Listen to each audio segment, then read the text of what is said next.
beautiful couple, 2 kids, taking pictures with a professional photographer. And afterwards, they came up, and we were talking like, man, that's a beautiful family. It's like a Pinterest family. And they came up afterwards, and she goes, what are you guys doing with this crazy bus? And she was laughing at us, and I'm like, we're just telling people that they're designed for greatness and a purpose, and we're reconnecting people to their dreams because we get lost in the clutter and the craziness of life. And she goes, I would love to put a sticker on your bus. I said, we'd be honored. I said, which one do you want? They're all color coordinated. And she goes, I want a family one. And she pulled the orange sticker out, and she wrote her dream and slapped it on the bus and came over and high-fived us. And they got in their car and drove away. And just like 2 little kids, as soon as they left, Troy and I were like, oh, my gosh, what did she write? So we ran to the back of the bus, and we looked at her orange sticker, and it said, to survive stage 4 cancer long enough to see my daughters become women. Yeah. And we got really quiet and felt emotional about that. But then in that moment, that's where we got it, is we're not going to tell women how to live. We're going to tell stories of women that we've met on the bus, that stories that we met at events, stories of women through social media that have reached out to us. And we're going to tell their stories and use their stories to help inspire you while you read the book.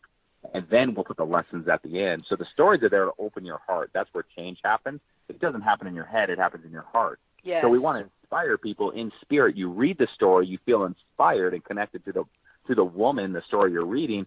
But then when you're done reading the story, there's principles like, what can we learn from this journey? How can this journey of this amazing woman help you? And it's just 42, everyday ordinary women who've gone through extraordinary things, who overcome extraordinary things, and we use their stories to teach OOLA. And that it was the biggest blessing ever, because it made the book beautiful. It made the book what it is, because of it's not us telling the stories. The first book was my stories and Troy's stories.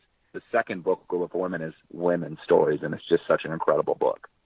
Yeah, it's really not what happens to people, but how they handle their challenges, their attitudes, their perspective on other people, and the love they have within them and for their life and other people in their life.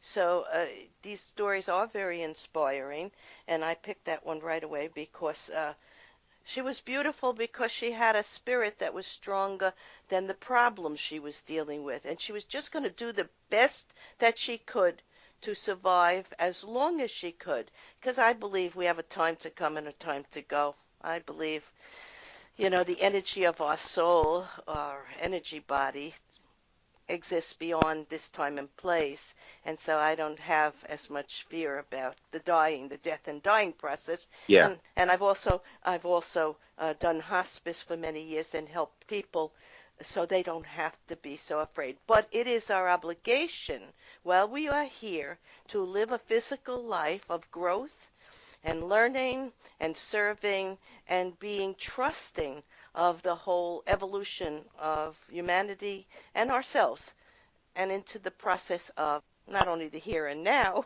but beyond what we will contribute, Yeah. even beyond here. I would assume that you have feelings similar to this from hearing you talk, but not everybody does, but that's okay. They, in time, will have their own perceptions challenged through these challenges, and some of them are painful and difficult, but attitude is everything. You know, it's not what life does to us or hands us, it's how we handle it.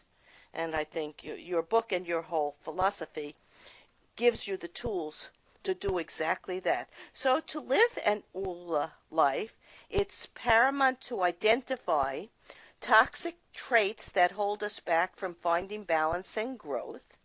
And in each of the 7 categories, the F categories, we must begin to think about that. So we start with fitness. So some of the things you want to think about with in regard to fitness is, what kind of fuel do you put in your body? What kind of thoughts do you have? That's fuel too, because every thought is energy, and every impulse of our heart is an energy impulse. So it has power and force in creating what's going to happen. So it's very important to feed our body and feed our mind. That's what you described there. And then tell us something about, you were discussing finance before, how to make the plan to pay off your debts, don't take on more debt, increase your income, even if you have to have another job, and have proper insurance for emergencies, to make a plan. You have to be practical, not just spiritual or etheric. We want to have the whole package together. But go on to family. Family's very complicated. Yeah, it is. This is the heart and the head of a story. It's the inspiration you're talking about. It's that spirit of a Mm, person. yeah. But we're physical beings walking on a planet Earth, and we do have financial stuff, we have Hmm. family stuff, we have fitness stuff that we have to take care of. You Yes. explained fitness perfectly. It's the emotional, mental, and physical part of a body. It's what you put in your body, what you expect to get out of your body, and then you have to realize, are you taking care of it the way you're supposed to?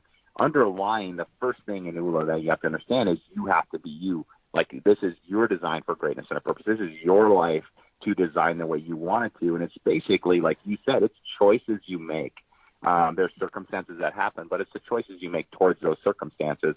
So fitness is that. It's mental, emotional, physical. And you get into finance, the number one cause of divorce and stress in marriages back in the 1920s, 30s, 40s, and 50s was infidelity. And in the last 30 years, it's switched to financial stress. So you can't hide it under a rug and just say, well, it'll take care of itself. You have to get real. That's the head part of it. You feel it in your heart, like, I want to have financial abundance so that I can provide for others, provide for my family, Hmm. not have as much financial stress, whatever it is. But then you have to have a plan with your head of how you're going to get out of debt. Family is like a 2-day seminar because Yeah, I you like have, I you like have, the inner circle that you talked about, yeah, and yeah. in-laws So, and outliers, and yeah, yeah, the way you yeah, set that up. Tell us about that. yeah. In the book, we talk about looking at your family life as concentric rings around you, circles around you. So you're in the middle, Hmm. and the inner circle is your inner circle. This is your husband, wife, kids. If you're married and have kids, the next ring would be moms and dads and in-laws and uncles and aunts, and then the next ring is cousins, and then keep the series 5 years at a family reunion. But the closer that ring is to you, the more that's going to affect you in a positive or a negative way. And it's very important because when we do OOLA as a 2-day seminar, and we take people through that process, when we get to this, it's a very charged category when people look at the inner ring. And some people are like, oh my gosh, I have the most amazing family. I've been so blessed. And some people are like, this is the most toxic thing on the planet. Like, this is where all my stress resides and Hmm. causes me physical emotion.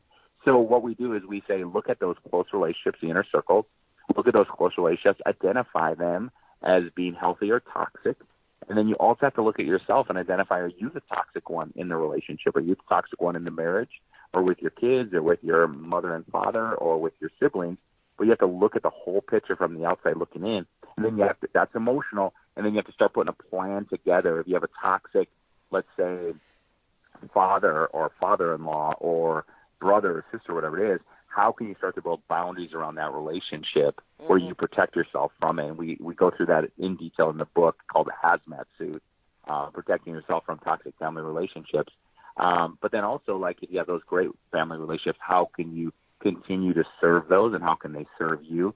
So it's a joint unity on, getting give and take. So So I love that chapter. I talk about this with my clients all the time. It's about embracing what feels right and serves your destiny and life plan, and so you're the healthiest you can be, and sort of not embracing that which makes you less than you can be, and which makes you have more stress or can bring unhealthy conditions to you. Actually, you can get sick when you're around people who are working against your goals. So it doesn't mean they're good or bad. Nothing is really good or bad. It's just they are following their life plan and their destiny, and we wish them well, and we want to, maybe pray for them and ask Spirit to help them, perhaps if they won't listen to you and give you what you need in the relationship, but not overwhelm yourself with being drawn into their energy or their needs. So that's what you're Yeah, really saying. That's what you're saying, and it's the truth. That is how we deal with people. We love them. We accept them as they are. We know they are following their route. It might be quite different from our road forward, but it's okay. And with that, we can go on to say, you say that no matter what anyone has done or has failed to do, they deserve a better life. Can you explain that? I mean, I have to touch on this because it's so key in people we talk to. Mm-hmm. And what you're talking about, like looking at family, if you have toxic family and saying, Mm-hmm. okay, that's your life, you go live your life. That's great. Do that. But the problem most people run into is they're 30, 40, 50, 60, 70 years old, and they're still trying to impress a parent, or they're still Yes. trying to live a life their mom wanted them to live with their dad. And that's where they're missing the mark on living their OOLA life. So no matter what you've done or failed to do, you deserve an OOLA life. You deserve a life of your dreams. But you can't live a life trying to think, what does my mom want me to do? What does my dad want me to do? What would my grandparents want me to do? You have to live your life. That is so key in that, because we see so many people getting so wrapped up in going to college because their mom and dad wanted them to, or getting a job, or marrying that one person because they were supposed to. And then they get down the road and they're very unhappy. Their soul is disconnected from who they are as a person because Absolutely. they Yeah. feel so disconnected because they're not truly living their life. So that's why I said to underline the first thing in OOLA is you have to be you. You have to start with you, not what mom, dad, neighbors, brothers, pastors, not what anybody else wants for you. What do you want for your life? Where are you in these 7 areas? Where do you want to go? And then how are you going to get there and start pursuing that plan? Absolutely. And I really can't agree with you more than what you just said, because what the mind believes, it creates. As our thoughts turn into action and either fulfill our dreams or thwart them. And in my book, The Living Spirit, I wrote, many choose to believe it is life circumstances that are at the root of the destruction of so many fine plans, intentions, and opportunities. I believe it is the perception of limitation and self-doubt, not our circumstances, which destroy dreams and thwarts wonderful ideas. What I call the law of attraction is a universal energetic truth of creating our own reality by bringing to us the people and circumstances that our mind and actions generate. What we focus our thoughts, time, and energy on, whether knowingly or unknowingly, whether positively or negatively, whether lovingly or hatefully, sets up a ripple of interaction with other people, places, and events that ultimately brings these possibilities into reality. The thought begins on an energetic mental level and sometimes proceeds after days, months, or years into a manifestation of a concrete reality. And I want to thank you, Dr. Dave Braun, for a journey in a 1970 VW surf bus across the country, meeting people who shared their most intimate stories and learned the power within to move past their traumas, addictions, and sorrows by living the 7 F's of OOLA, the values and goals that have led you and so many others to finding the passion within and developing the courage and resilience and fortitude necessary for success. And that's what you and I talked about at the beginning, that we had in our beginning life that we were most grateful for in our Yes. early family life.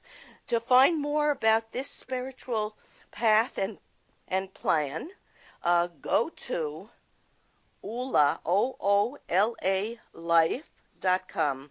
In summarizing today's episode of Healing from Within, we have seen that when you recognize that there's a bigger plan for all of us, and that our inner essence seeks to define its personal destiny and personal soul power with love and compassion, curiosity, and many practical ways to solve the challenges offered to us by the outside world, we learn to accept ourselves, change and flow in the spirit of life, and find what is our natural birthright, joy and happiness. The authors of OOLA for Women, Find Balance in an Unbalanced World, offer ways to view the 7 main areas of your life: fitness, finance, family, field, faith, friends, and fun. Very important, fun. A lot of people leave that out.